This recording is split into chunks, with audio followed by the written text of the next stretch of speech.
Hey, David, thanks for joining us today. As a way of getting started, give us a little background on yourself. Hey there, Brian. Absolutely. I'm glad to be on here. Glad to join you. Yeah, I am a sales professional of about 30 years. So I've been doing anything from selling, corrugated boxes to office products and now marketing. I've been doing marketing now for about the past 10 years. So having some fun with it for sure. Yeah. And why I sales? watch all your videos every day, and just the way Yeah. which flair and humor with which you deliver those things, it's a great way of delivering some content and getting some messaging across to sales professionals for sure. Cool. And why sales for you? What was the motive? Sales for me. My dad was in sales when I was growing up, and I was very introverted. I was extremely introverted all through school. So one of the things I wanted to do, wanted to be like dad, obviously. And so when I went to college, I did everything that I could to get myself out of the introverted phase. So I did anything from setting up appointments for water softener things. I did cemetery plots, set up uh, financial planning meetings with financial advisors. I did anything that I could to just kind of hear the worst things that people were going to say to me. So that's what worked out. I enjoyed it. I like the idea of being able to add some value to the efforts of my clients, get them to where they're making money, and get them to where they're getting the word out there. So I definitely have fun with it. That's why sales for me. And where'd you get that contrarian mindset where you ran into the storm instead of from the storm? Well, like I said, my dad always had fun with it. And I saw the relationships that he had built over the course of time, the way that he conducted himself. And I said, I want to do that. I want to be able to position myself in a way to where I can be successful in doing that. So that's why I ran to it versus away from it. My initial instinct was to run away from it, like you mentioned. I said I was very, very backwards and very shy. But now that I've been doing this for some time, I feel that I just continually improve day in and day out. My relationships with everybody that I talk to, I feel I conduct myself in a much, much more effective manner now than I have over the course of years. No, would you? And and one of the things is when I hear you talk about how we gauge ourselves as a sales professional. I used to compare myself to my colleagues, to my peers, but now what I do is when I go into a situation, I say, how would I, if I was sitting across the room, how would I, at this point, compare with a version of myself from say 10, 15 years ago. So that's kind of what I do. Would I be able to compete with that? How would I engage differently? So that's the way I conduct myself on a day-to-day basis and track my growth, if you will. Well, I love that because if you compare yourself to your peers, you're going to start acting like a better salesperson. If you think like a client, you're going to become more empathetic. Yes, And that's what really, I mean, when we're with the client, we want to be asking ourselves, what are they thinking? And how do I help them through this? exactly. And one of the things that I think is every day, and one of the things I try to impart to my clients is look, I know a lot of sales professionals approach different businesses saying, hey, I work with a lot of clients in your space. I think that we have products and solutions that are going to be able to help. And I recognize that there are so many differences and so much uniqueness to each business. Not every business, like if you're a heating and cooling, plumber, not every one of those is going to be wanting to add. They don't all have the goal to add 15 trucks, to grow and add 5 or 6 new territories. Some of them are good where they are. They just want to, just maybe shift their profitability buckets a little bit. So it's just a matter of just like you said, many of the things I hear you say is just understanding where they're coming from, what their differentiators are, not just assuming, hey, I work with, 15, HVAC players. I can just do the same thing for you. It just doesn't work that way. And do you still consider yourself an introvert? No, No, no, no. you don't seem like I one. think I've gotten past that. I've had numerous years to get over that, and I think I've been pretty successful in that. Yeah. So And that's no longer a factor. yeah, Whether I'm in networking sessions, when I'm talking to a number of people, I think I'm pretty good these days. yeah. And you get energy by being around people now? I do. I Yeah. do. I love it. I actually have one of my own networking groups that I do. When I moved to central Pennsylvania from Southern California, I started this Business Professionals of Harrisburg and Central PA networking group on LinkedIn, Facebook, and it's now grown to where we just do monthly in-person networking events. So I just do those like a chamber of commerce. I just find a local business that can benefit from some foot traffic from about 35 to 45 plus professionals, and we just have some networking events. So I facilitate those, and I think that helps. A number of years ago, I would have probably struggled with that, but now, it's just like second nature now. So, and I Yeah. figure that if I couldn't get to that level, I probably had no business being being in sales because you just can't do it. It just doesn't. Being And very introverted makes it very challenging to be in sales. yeah.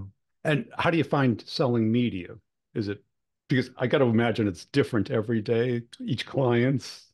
It is. And again, that's what I say. I say, much like, the people I'm talking to, much like their worlds are very different and they're not all the same. It's like, why me? There's so many media sales professionals out there. And it's not just about the fact that, hey, I'm with Nexstar Media Group and we've got all this.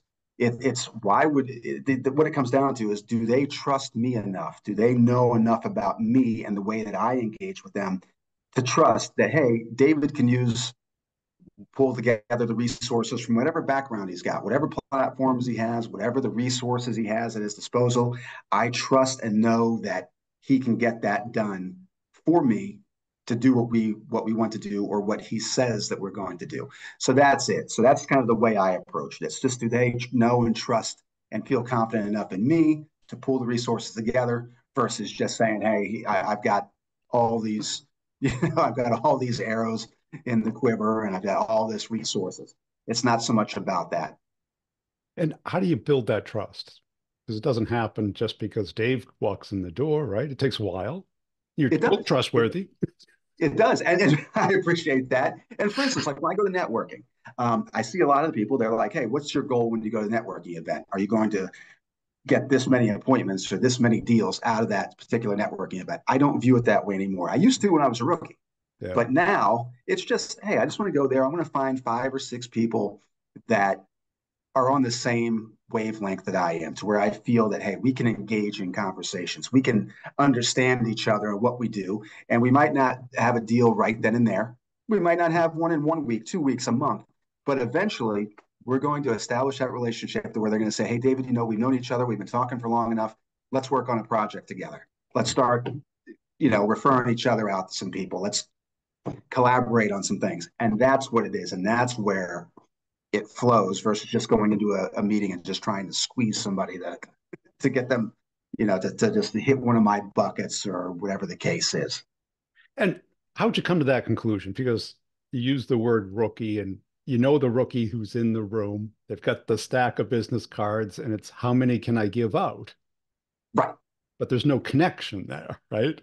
Yeah. And I understand that now some of my most successful, and it's taken me some time, but most of my successful client relationships are the ones who have been built. It's not something where I've just tried to transactionally just jam something down somebody's throat. They say, okay, I'll give it a shot. And then it just doesn't work. And the relationship is not there. And they'll just say, hey, that didn't work. And we're just going to go elsewhere.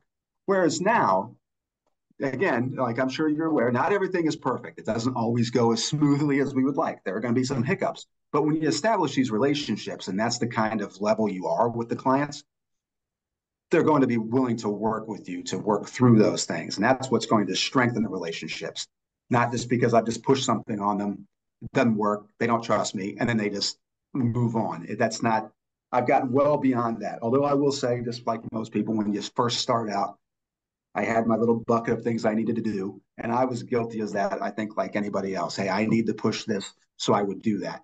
And I found more often than not the result that we just mentioned.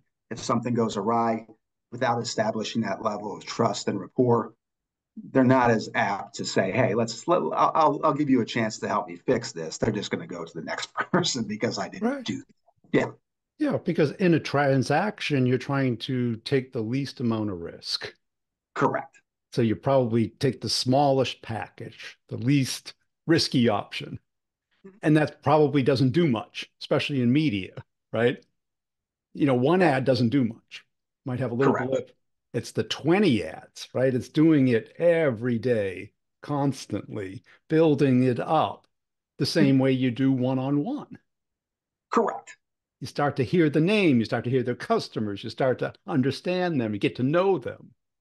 Yeah, and that's the same thing that I mentioned to my clients. I said, look, I said there are a lot, much like there's a number of me out there, people doing and claiming to do what I do. Um, I have to try and differentiate myself, and I do that by doing a lot of podcasts. I put myself out there on social media. I put myself in front of so many people that it holds me accountable to the sense that I can't really hide behind just the computer or the phone. I mean, I'm out there putting myself out. So if I'm not doing what I say I'm going to do, it's very easy for people to let others know, hey, this Bruno guy you're seeing all over the place is not as good as what he's sort of Right. thing. So it holds me to keep myself in the forefront and to make sure that I'm on top of my game and doing right by all the clients that I deal with. And this networking group, this wasn't something you just started because you lived in a new town and you were bored, right? You had an Well, objective. I did actually I did start it for You that because did I do just it, you were wanted bored. people to know who I was. But then over time it grows and it's up to about 3,500, 4,000 people in both Facebook and LinkedIn now. And out of that, there's probably about 200 or so who are engaged online. And then out of that, there's about 50 to 60 to 70 who say, hey, I would like to meet some of the other members in person. So that's when I started doing the in-person meetings. And like I said, we get about anywhere from 35 to 55 people to these meetings. The feedback has been good. They continue to expand and get better. Um, we're just starting to have a lot of fun with it now, to where it's starting to get the ball rolling and pick up some traction. So it's good, Yeah. and it does a couple of things. It gets my personal brand out there, but more importantly, it gets people conversing. I'm able to facilitate some other relationship building, and it gets the people who are sponsoring and hosting those meetings. It gets their message out there as well and gives them a platform for whatever my personal sphere of influence is worth. So that's that. Right. Because everyone thinks prospecting is either cold calling or cold email pitches. Prospecting can be just having a conversation with a stranger. Oh yeah. And as I listen to your post, the conversing with the stranger, I mean, it's just when you can empathize with that and say, well, would I respond to somebody like I saw the one video where the gentleman was just walking around Manhattan.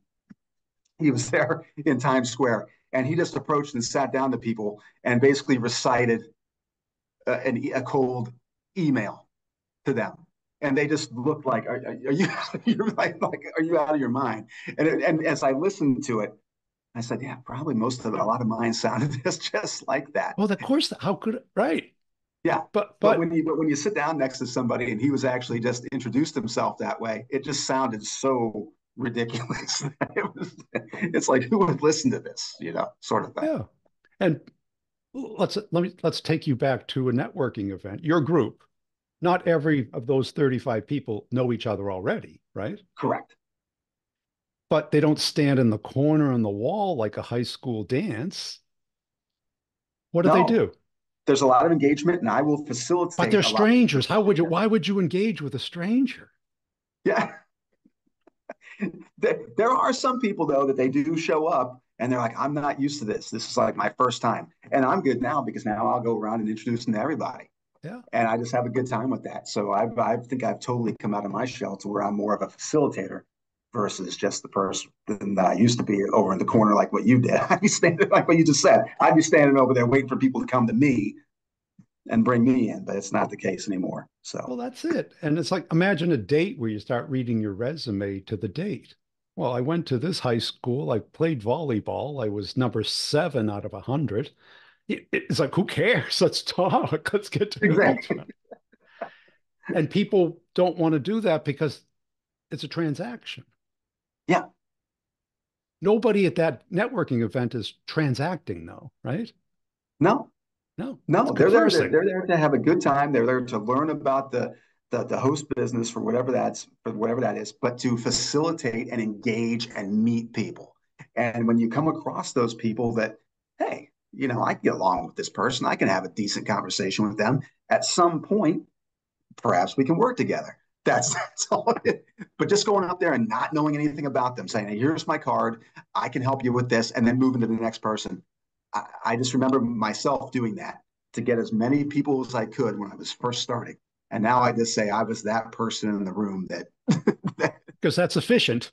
It's not effective, but it's efficient. yeah, like when you say do more dumb things faster, that Faster. was, Yeah. that's kind of what that where that fell into. And what were some of the epiphanies along the way when because you went through a lot of transition, you've done a lot of the things, you found what seems like your home or your comfort zone or your thing. Right.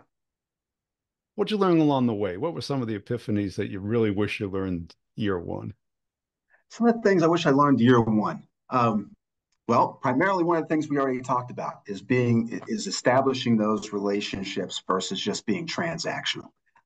Especially in what I'm doing now with media, there's a lot of dollars that go into that. There's a lot of trust that needs to go because the lifeblood of businesses are reliant on, you know, what their Inbound. messaging is, what it's saying, and who it's saying it to, and when. And so that's not just a transactional type of thing. Again, they want to know, hey, there's a lot of marketing companies out there. There's a lot of people that say they do what Bruno does. Why would I go with him versus someone else? And so that's what I've learned is, hey, I can't be just like everybody else, and I don't want my clients to be like everybody else. So when I talk to clients, I say, look, I said, what we're going to separate you from the pack. We're not just going to say, hey, I work with 15 HVAC companies and we're just going to get you doing the same thing they are. No, no, we're going to, they do their things well. You do your things well. We're going to highlight that. We're going to spotlight that. We're going to bring that to the forefront and we're going to show everybody why you're a key player in this space. And that's it.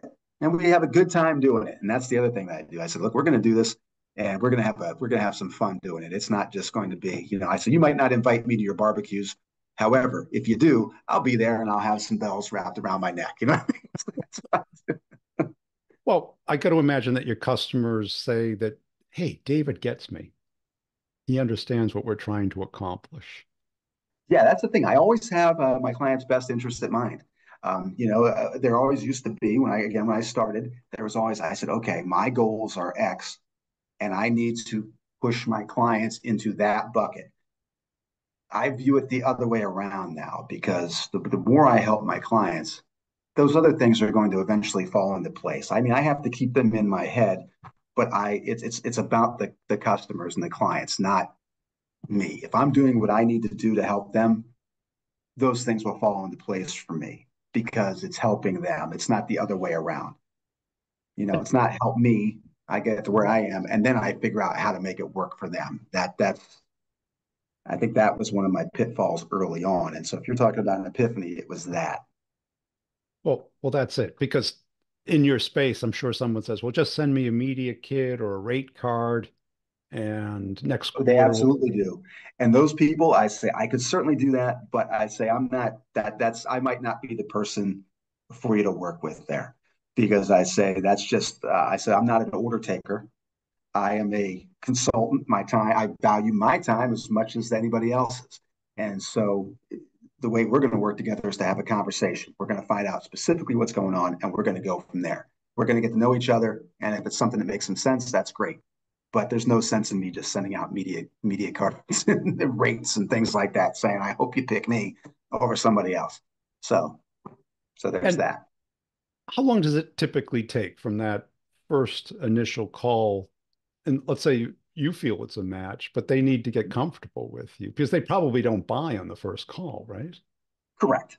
Yeah. Correct. Now, sometimes and what I'm doing, there are some transactional pieces to kind of get some people's feet wet. So there are those. Some of those may happen a little bit more quickly than others. But when we're looking at the bigger picture, and I'm trying to say, hey, there's certain goals you have, places you want to go with your growth, you want to expand, you want to add territories, whatever the case is, you want to add headcount. Those things require a lot more. And so there's going to be a 60, 90 day, 120 day sometimes um, time from when we start to when we get to that point. And that's fine because when I talk to enough people, it just keeps on moving. So it constantly keeps the pipeline full to when people are ready, then we're there and we're set to go. And how do you keep their attention along the way? Because you run out of stuff to talk about sometimes, don't you? I Maybe use you LinkedIn. don't, but some people I do. Some people do. I use LinkedIn a lot. I use LinkedIn a lot. So I'm just Yeah. trying to look for common threads. I want to know as much as I can about people because then that's how I can gauge who do I want to work with. I don't want to just work with everybody and anybody. I want to work with people who are kind of very much in the same mindset that I am because those are the people that I'm going to be able to establish that those strategic relationships, the ones who I'm going to be able to expand on the programs that we're working with, not just saying, well, I just want to work with everybody just because.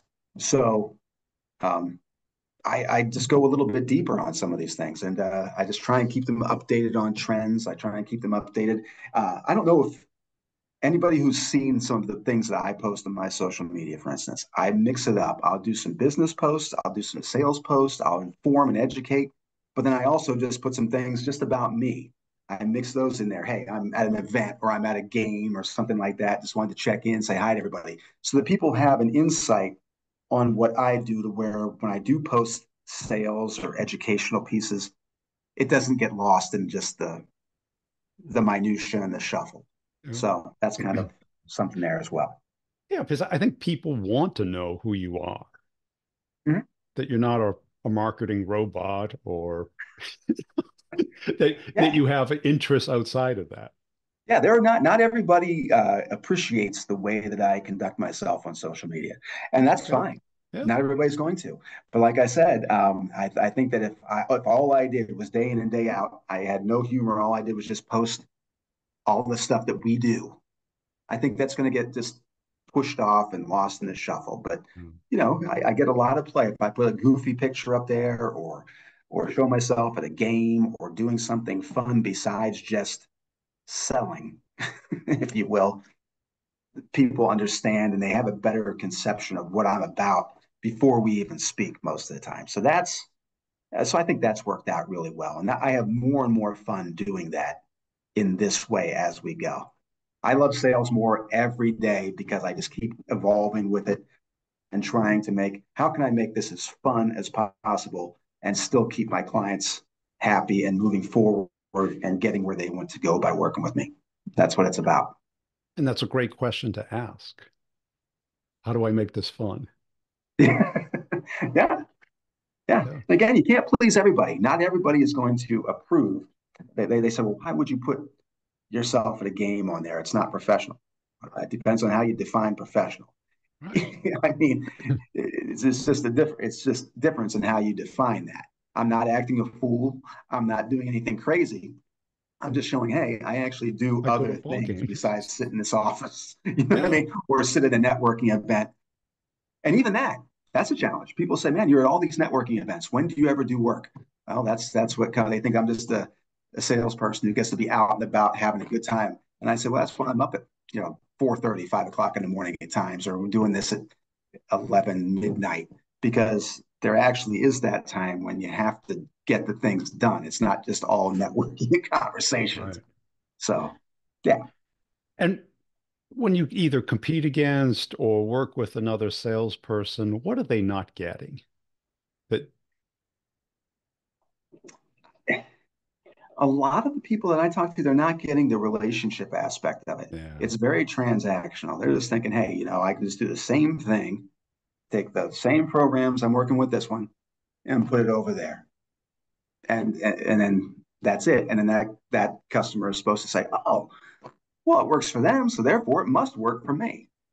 And that's not, you realize that's not the case. I mean, you can do some similar sorts of things, but it's not just a plug and play solution for one heating and cooling company to another or one yeah. roofer to another. It's they all have their separate things that they're looking for And because again one of them could be focused on growth. Hey, we want to the one I could just recently work with, they want to add 10 trucks and expand their territory out to from a 1 hour radius to a 3 hour wow, radius from their location. Not every roofer wants to do that. So I mean, I can't apply the the that same that package. sort Yeah. of program to the next one. So yeah. And you use the word relationship, and I think a lot of people think that that's just rapport, but there's a lot more to it. What does it mean to you?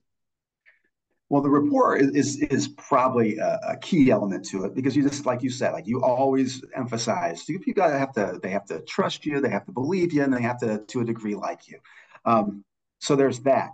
But they also have to believe that I am an expert at what I do. I'm not just a guy out there networking, Not just talking a to pretty people. face. Yeah, this is a person who believes in what they do, who understands what they do, who understands the business and the operations of their clientele to where they can make some things happen for me as well. To where we're going to engage with him in this process and start some things and give us a couple little nuggets to chew on and work with, and then develop that relationship from there. So that's what I view as a relationship. It's constantly evolving.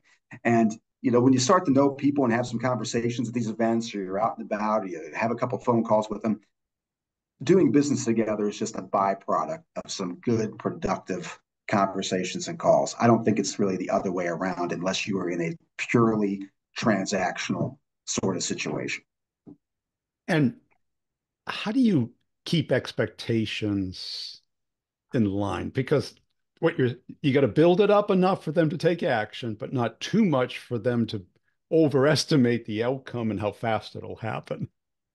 Right? Right. It's kind of this. Set those expectations right up front. Again, when I first started, I was glad. I said, "Ooh, okay, they're going to do something with me. I'm just going to run with it and just cross my fingers and hope for the best."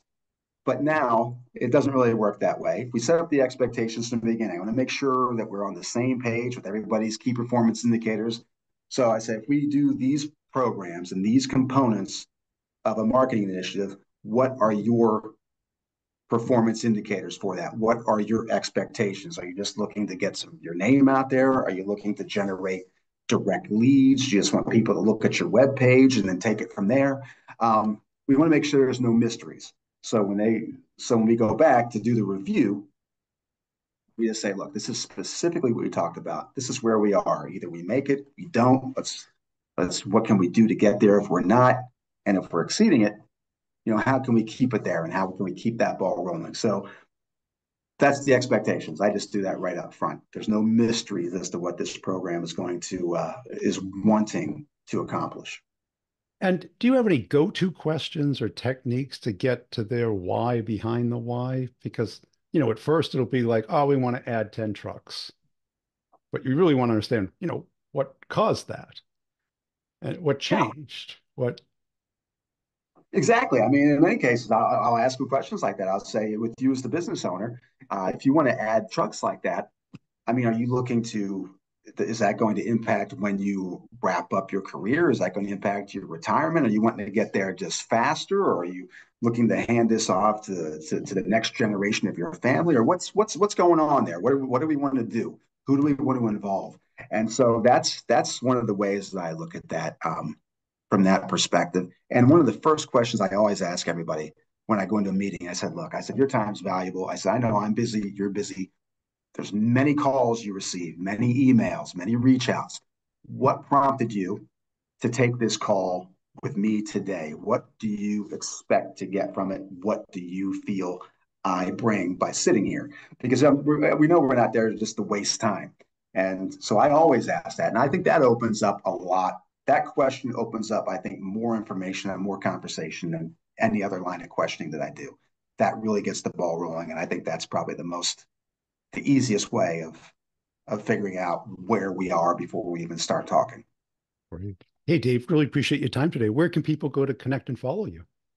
People can find me on my LinkedIn page. I mean, it's just David Bruno on LinkedIn. I'm David Bruno on Facebook as well. I'm in the Philadelphia area, so you can find me there. And then I got my cell phone number is the best way to catch me, 949-742-1402. Call, text, email dbruno, DBRUNO at abc27.com.